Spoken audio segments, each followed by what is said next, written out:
What is a mammal?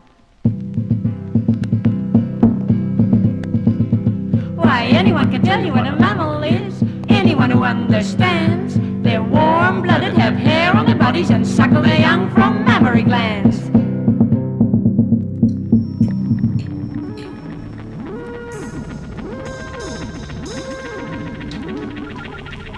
Neurons assembling with other neurons, layer upon layer.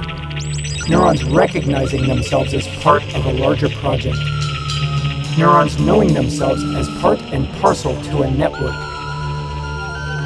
Neurons becoming alive, aware, perhaps even intelligent.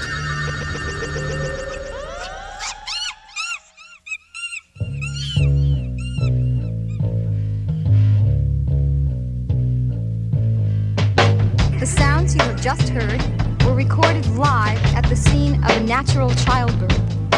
From the moment of birth, the process we call human development begins to take place. Cargo, who, if you remember, raised monkeys without edible complexes but with great fear of terry cloth. I'm not really as mean as I sound, smart. Which is in a child and which enables him to learn a language, to make use of all that fantastically complicated data that he's getting. One of the things about computers is that there are lots of accidents. People think of computers as being very perfect. Human beings are very imperfect, and computers don't do anything but what people tell them to do. I said, hey man, brother, what you done to this world? I said, I got one message that I'd like you to observe. I said, you look just like me. I said, you look just like me. I said, you look just like me. I said, you look just like me.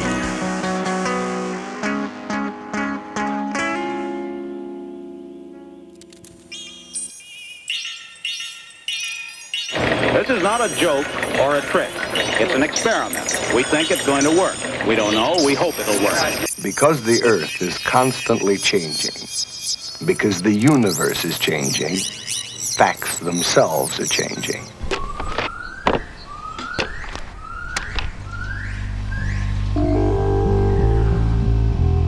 For this present recording, I am back again in the Speech Research Laboratory here at the University of Illinois. And in a moment, I'm going to ask the recording engineer to switch me over to delayed auditory feedback. But first, I want to say that I do not have a very pleasant memory of my earlier encounter with this business, and am not very keen about re-experiencing it again today. But all right now, will you please put me on the delayed feedback channel? Thus far, I might say, the recording has been done under exactly the same conditions. Not everyone, it happens, is equally affected by delaying the auditory feedback from speech.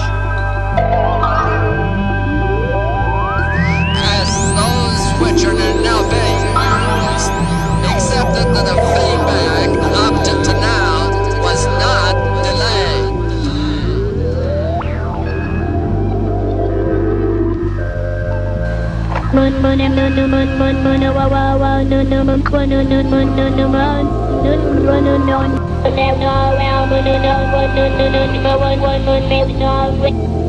Grandmother's house.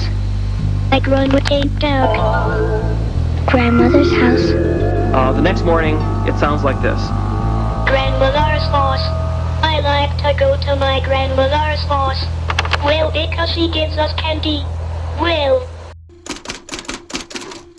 In the land of wonderful abundance, it was certainly no great physical imposition upon Adam and Eve not to eat of the forbidden fruit. And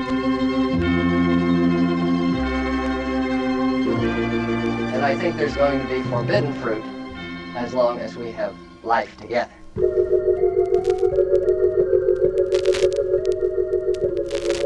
There was someone else in the Garden of Eden besides Adam and Eve and God. Satan was there. But it was perhaps something of an affront to their vanity and pride to be told that there was something they should not do. They had rebelled against God in the Garden of Eden. Did you know that scientists have found that radiation causes mutations? Adam and Eve in the Garden of Eden. Surely must have shook that thing. Study learning. Adam and Eve in the Garden of Eden. Surely must have shook that thing. Messes people up. Well, nobody really knows how in the real brain you change the strength of the connection. Our emotional reactions are involuntary, pretty much automatic. Okay, now, when you see Bubbles, don't look into the eyes, because Bubbles like a little pit bull. He is mean. As well as the experimental drugs and massive electric shock treatments, Mrs. Huard was subjected to psychic driving. Adam and Eve in the Garden of Eden. Surely must have shook that thing. Study learning. Adam and Eve in the Garden of Eden. Surely must have shook that thing. Messes people up. More than most animals, the rhesus monkey is like a human infant. Now we'll take the baby monkey out and put in a wire muzzle. Our test provides stimuli people can see, hear, or feel. This perceptron is being trained to recognize the difference between males and females.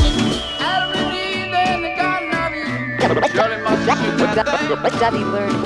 Adam and Eve in the Garden of Eden. Surely must have shook that thing. Messes people up.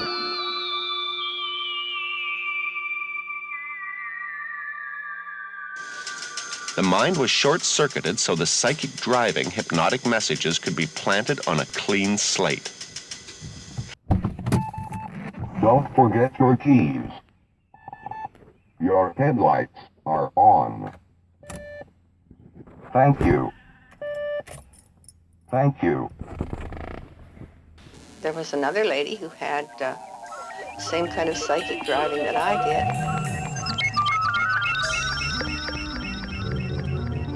Laying in bed all day long, eating in bed, only getting up to piss or shit.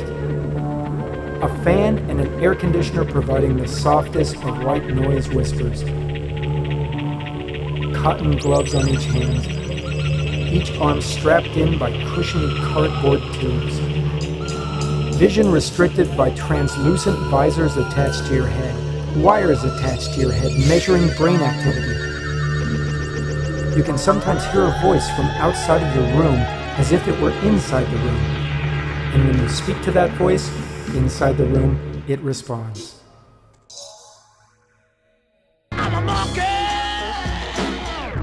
He gave the lie to the kind of utopian project of arriving at reason. Neuroses. The neurotic is disturbed, but he is still able to function. You can't do anything about it yourself. In other words, you should not worry or blame yourself for anything.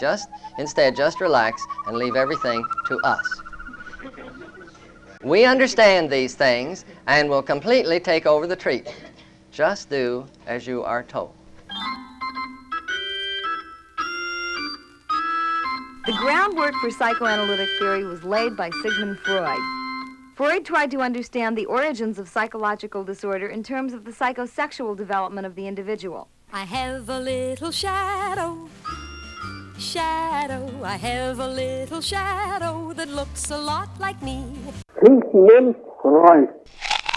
While I was looking around, I became interested in Freud's book on wit and humor, and found him a very interesting fellow. And he's got some other books of his and read them. Doubt if I really understood a lot that was going on, but I understood certainly the main lines. Behind locked doors of secrecy and shame lay the answer to one of humanity's great mysteries. Only one man, Dr. Sigmund Freud, had the genius and the infinite courage to unlock those doors.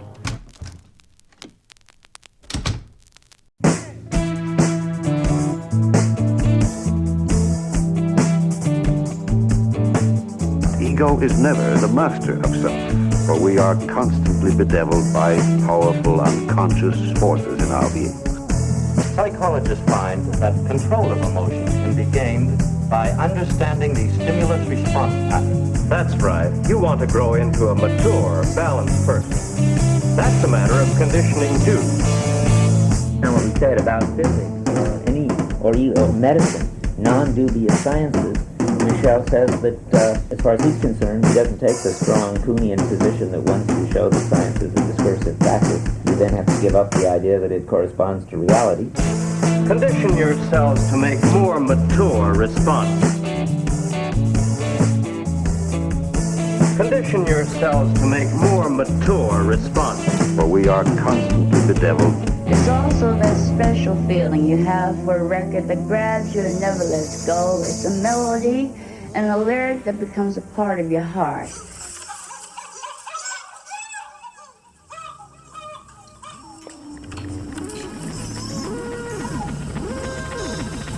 Your neural network is your social network.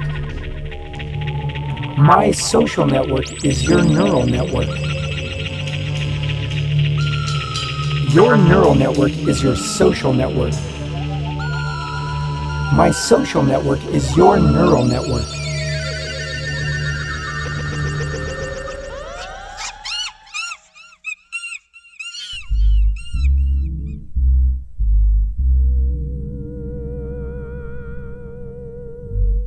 In this process of being primarily concerned with things, their ever-increasing production, their ever-increasing consumption, we ourselves transform ourselves into things. We lose our individuality in spite of the fact that we talk a lot about it. This is the important thing. What we know about human beings all over the world is they can learn anything provided they've seen somebody do it whom they think they are like. What were the facts?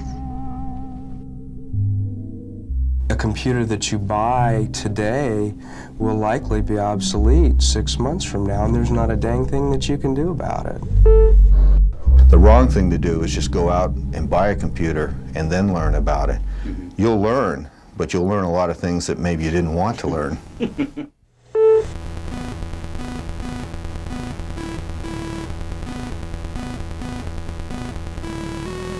I think it may be that it goes in a different direction where we sort of develop jointly with these things. So the things aren't fully autonomous, they're developed to help us. They're like personal assistants. And we'll develop with them. And it'll be more of a symbiosis than a rivalry. But we don't know.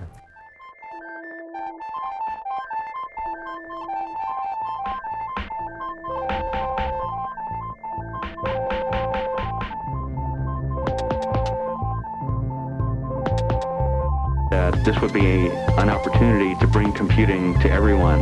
Remember, a computer at that time was thought of as something that was very forbidding, difficult, highly technological.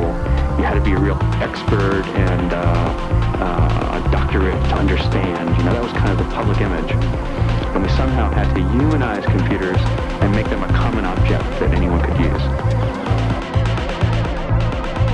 Seriously, the idea that we can spend a lot of time trying to demarcate the differences and distinguish between the machine does this and humans do this and try to figure out that kind of thing. But Turing was like, you know what? We are going to build our humanity into these machines, and these machines will reflect our humanity back, right? Identity, as it appears here. That in imitating something, I can or will become that thing. That in imitating something, I can or will become that thing. As the meal ends, Frank hops. On the left, Emmanuel immediately imitates him. As a result of this simple imitation, communication is again established between Emmanuel and Frank. Identity, as it appears here.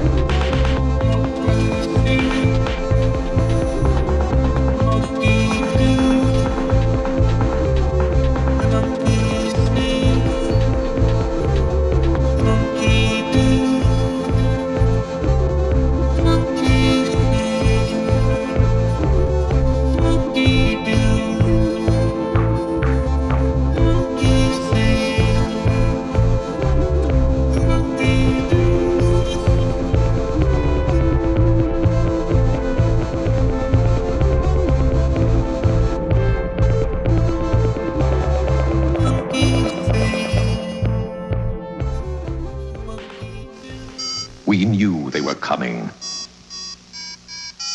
Futuristic computer minds, advanced intelligence, an electronic language of lights and sounds. But there's one thing we didn't know. And the great sin of America tonight is idolatry. Touch Me, fun and action for the whole family, or just for one. Touch Me, the pocket-sized computer game from Atari. What will they think of next? If you break any of the 10 commandments, ye shall die. Other children with other adults. But we do grow up, and so do monkeys. We do form social relationships, and so do monkeys. By means of radio, local police can be in almost instant contact with each other and with law enforcement agencies in other parts of the country.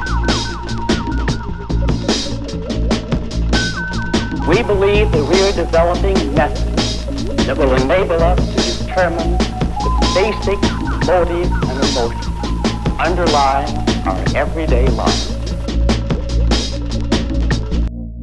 I think it has a lot to do with the way in which we're constantly looking at our phone, right? You know, and I say that as a kind of outrageous thing, but every time you swipe your phone, there is a neuromatic affirmation, right? The phone recognizes you, imagines you as a neuromatic phenomenon, right? And it's because it's built as a neuromatic phenomenon. And you begin to sort of create reality through your encounter with this sort of machine that is imagining your humanity and allows you to imagine your humanity over and over again in a particular register. You know, you do that enough times and among enough people, well, you know, that's how social constructions are made real. Romper, Bomper, Stomper, Boo, tell me, do. Magic Mirror, tell me today, did all my friends have fun at play? All my friends had fun today. I see Pat, she's having a special day today. This is known as a mirror self-recognition test, which may offer clues about the development of self-awareness.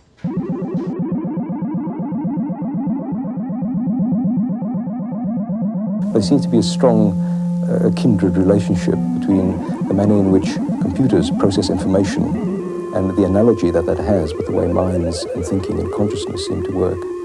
Operating around the clock, this communication center receives and processes all incoming requests for police service.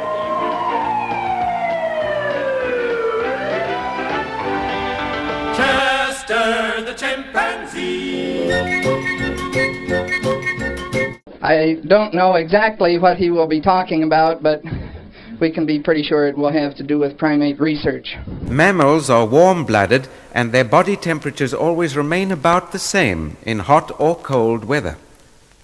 Cold-blooded creatures like snakes and frogs and insects and fish get sluggish when it's cold, and many of them cannot stand the heat. The warm-blooded mammals have a great advantage in adjusting to different kinds of weather and climate.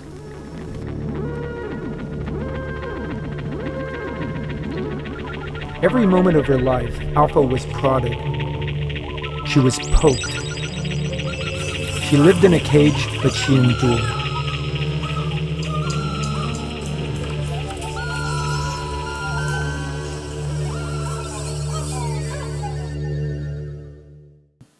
She was not psychotic at any point. In the transference, the identification with an extremely aggressive and incestuous paternal image was a dominant element. It is difficult to understand this development from a position of ordinary common sense. How do human beings learn to become social creatures? We all have personal moral codes that we follow in our daily lives. But how does this moral code develop? What is Hitler plus Italy minus Germany?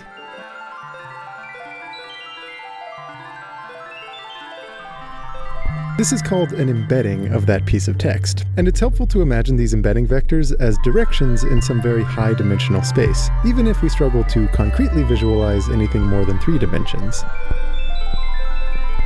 This little episode is, I think, worth recounting here because it represents the inception, manifestation, and the cure of a little neurosis, if I may use that expression. And it shows more vividly and concretely than would perhaps otherwise be possible the dynamics which I believe to be the common and root cause of all personality disorders. Alpha is her name. If we hadn't been late in getting started, and if we weren't so crowded, and if it weren't so warm in here, I would go on for another 2 or 3 pages. But you've been very kind to let me give you the main thesis of my presentation this morning, so I think I will stop at this point.